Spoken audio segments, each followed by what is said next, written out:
एक बार बहुत शुरू की बात है, सन 1980-81 की बात। हम लोग क्षुल्लक थे, पहले ही चतुर्मास था मुक्तागिरी में, और अपने आचार्य से तो बिना बताए बिहार करते ही हैं। एक बार एक बिहार कर दिया मुक्तागिरी से, ऐसे जंगल में 60 किलोमीटर तक कुछ भी नहीं, और सुबह सुबह बिहार कर दिया। छोटा सा गांव था। अब भी सब घबरा गए। उस समय सबके पास गाड़ियां भी नहीं थी, वो बैलगाड़ी वगैरह चलती नहीं ज्यादा। अब वो आचार्य जी का कहाँ तक पीछे करें बेचारे। बहुत छोटा सा गांव था महाराष्ट्र का, बिहार कर दिया। अब उधर नागपुर वालों को पता चला तो जैसे तैसे, एक जिजानी परिवार थे, जैसे तैसे वो गाड़ियों में सामान पटक के, अब सुबह 8 बजे उनको पता चला कि महाराज ऐसे रास्ते पे गए हैं, अब चौके की व्यवस्था तो करनी है। तो उन्होंने बेचारों ने सामान पटका, जैसे तैसे पट के आ गए। वो चौकी लाना भूल गए। सब सामान तो लाए लेकिन चौकी रखना। अब वो घबरा गए। जैसे तैसे उन्होंने भोजन बना लिया। अब हम लोग उस समय बहुत छोटा संघ था, बहुत छोटा, क्योंकि जब हम संघ में आए आचार्य श्री अकेले ही थे, कोई मुनि महाराज नहीं थे, कोई मुनि आचार्य श्री के अलावा कोई था ही नहीं। सबकी दीक्षाएं मेरे सामने हुई। समय सागर जी, योग सागर की तो यही हुई थी, नियम सागर। और उस समय 3-4 साधु थे, कुल मिलाकर के शायद 13 साधु थे हम लोग। और वहां महाराज जी चौकी तो है ही नहीं। अब बताओ, और आप लोग बिना चौकी के बैठोगे नहीं, तो हमारी तो सारी मेहनत। और इतना घनघोर जंगल वहां, आदिवासियों ने वो घास की झोपड़ी बना के रखी थी रहने के लिए, उसमें आहार होना, कुछ भी नहीं वहां। अब वो मेरे पास आए, हम क्षमा साहब जी वाले बैठे थे। महाराज जी ये समस्या निपटाओ, कैसे निपटाए? चौकी तो है ही नहीं, आहार तो तैयार है। अब उच्च आसन पे आप कहते हो, क्योंकि आप नीचे आसन पे बैठोगे। अब हम लोग भी नए थे, अपन को भी क्या मालूम। तो हम लोग सीधे आचार्य श्री पास पहुंचे। आचार्य श्री बाजू में पेड़ के नीचे बैठे थे। तो हम लोगों ने पैर दबाने लगे। तो आचार्य श्री कहते आकस्मिक पैर क्यों दबा रहे हैं? और छोटा जब पैर दबा तो समझ लेना कि उसका कोई ना कोई। तो हम लोगों ने बात छेड़ दी। मैंने आचार्य श्री, पहले जंगलों में साधुओं के आहार होते थे, वहां पर चौकी पाटा कहां से आते होंगे? कहां से पाटा लाए होते होंगे? और ऐसे थोड़ी है कि वहां पहले कोई फरसियां मिल जाए। हमने समझा ये कहने के नहीं, पत्थर की फरसी बना। पत्थर की फरसियां भी नहीं हो तो क्या करेंगे? तो आचार्य ने कहा देखो, वही मिट्टी पड़ी थी, सो आचार्य ने मिट्टी उठाई हाथ से, हमारे सामने वो देख रहे हैं। महाराज ये रहे, महाराज जी बैठिए उच्चासन पर।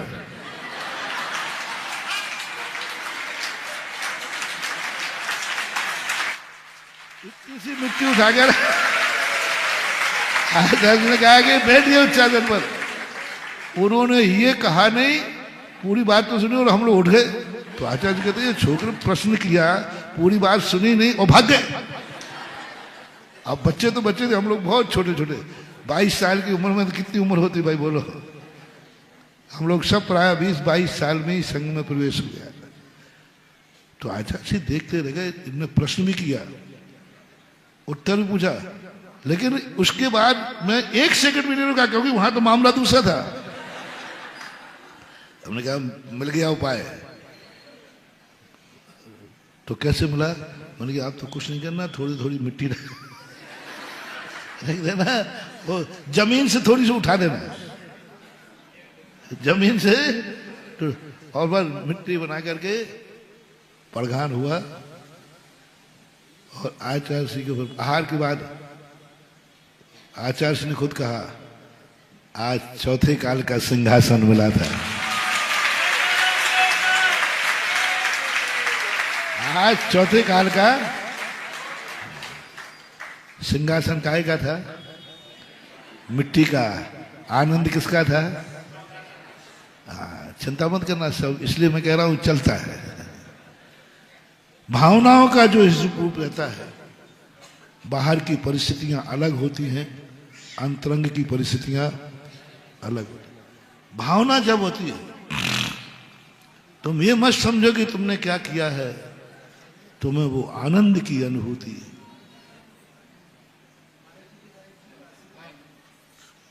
तुमने क्या बिछाया है इसका मायना नहीं रख रहा, तुमने महाराज को उच्चासन दिया है कि नहीं, उच्चासन दिया है कि नहीं अंदर से। और सिंहासन भी बैठा दो और उच्चासन नहीं मिलता है,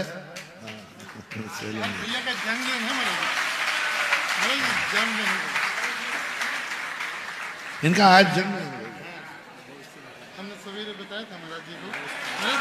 महाराज जी आप गंदा नहीं लगा सवेरे।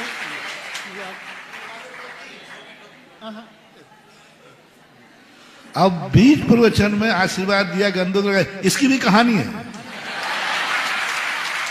मैं बिना कहानी के तो कोई काम करने वाला नहीं हूं, क्योंकि तुम पकड़े बिना मुझे रहोगे नहीं, क्योंकि सबसे ज्यादा सैटेलाइट मेरे ऊपर लगे रहते हैं। सबसे ज्यादा पूरे भारत में सारी दुनिया की निगरानी किस पे रहती है? मैं क्या बोल रहा हूं, मैं क्या कर रहा हूं, मैं कहां चल रहा हूं, दुनिया में सबसे ज्यादा किसी का एड्रेस मिलता है तो मेरा। ये मेरे भक्तों की कृपा है। आज भी यही कृपा होगी। विधायक जी आए तो बीज प्रवचन में महाराज ने प्रवचन रोककर आशीर्वाद दिया और पिछी लगाई, गंदोदक दिया। इसी स्थान पर कोई गरीब छोटा मोटा व्यक्ति आ जाता तो बोलो क्या होना था आज। यदि कोई छोटा मोटा व्यक्ति आ जाता तो बोलो हमारा पारा कहां पहुंचता है ना। आ गए भीतर वॉलंटियर लोग, उठाओ इसको बाहर ले जाओ। मुझे भी गुस्सा आता, और नहीं हो तो एक आज करके देख लो। अब यार गुस्सा, और तुम्हें भी गुस्सा आएगा, तुम्हें भी बहुत गुस्सा आएगा। ये बीच प्रवचन में पहुंच गया, बस इसी का तो प्रवचन चल रहा था कि हमारा आशीर्वाद उनको है जिनके अच्छे दिन चल रहे हैं। यही तो अनुभूति कराना है। कौन आया है तुम्हारे यहां? ये नारा तुम लगाते हो, बोलो आप लगाओ। कौन आया? ये आगरा के जिनवानी चैनल ने नारा शुरू किया था। जब जिनवानी चैनल के ऑफिस में गया तो वहां पर कॉलोनी में ही था, तो वहां गया तो जिनवानी चैनल की टीम ने नारा तैयार किया था। ये नारा जिनवानी चैनल का है, ये नारा तुम लगाओ। मैं इसमें हस्ताक्षेप इसलिए नहीं करूंगा क्योंकि इस पे आचार्य श्री ने सील लगा दी थी, है ना, और आपके पास प्रमाण पत्र भी है। और उस दिन मुख्यमंत्री आया था तो स्टेज पे भी लगाई थी कुंडलपुर में, 2 बार लगाई उन्होंने सील। गुरु की 2 बार सील लग जाए फिर उस पर कागज को मैं खारिज, मैं उपदेश देता हूं। जब साधु आया, जब सुधा सागर आया, बाहर का नारा तुम जो लगाना है लगाओ, अंदर का नारा नहीं। कौन आया? कौन आया? कौन आया? नहीं, कौन आया? मेरा सौभाग्य आया। अंदर का नारा। कौन आया? कौन आया? ये अनुभूति चाहिए। मेरा सौभाग्य आ रहा है, मेरे पुण्य का उदय आ रहा है, मेरे जन्म जन्म के संचय पुण्य हमने आ रहा है। किसका स्वागत कर रहे हो? मैं अपने सौभाग्य का स्वागत कर रहा हूं। मैं अपने सौभाग्य का स्वागत कर रहा हूं। किसको नमोस्तु कर रहे हो? कहने में आएगा महाराज पर अंदर है, मैं अपने सौभाग्य को नमोस्तु कर रहा हूं। किसका दर्शन कर रहे हो? मैं सौभाग्य का दर्शन कर रहा हूं, मेरे जन्म जन्म का पुण्य का उदय है।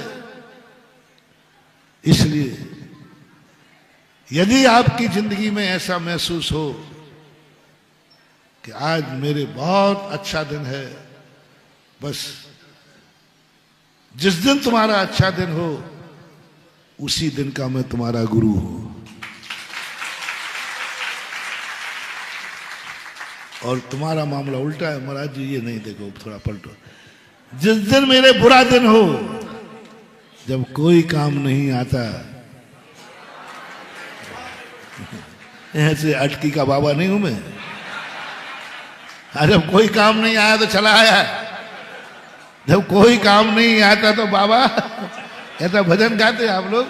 तो भैया ऐसे मजबूरों का, ऐसी अटकियों का मैं बाबा नहीं हूं, मैं तो उनका बाबा हूं। सारा जगत तुम्हारा है, उस समय पुकारो कि सारा जगत तो है, बस अब बाबा जी और आ जाए तो काम पूरा।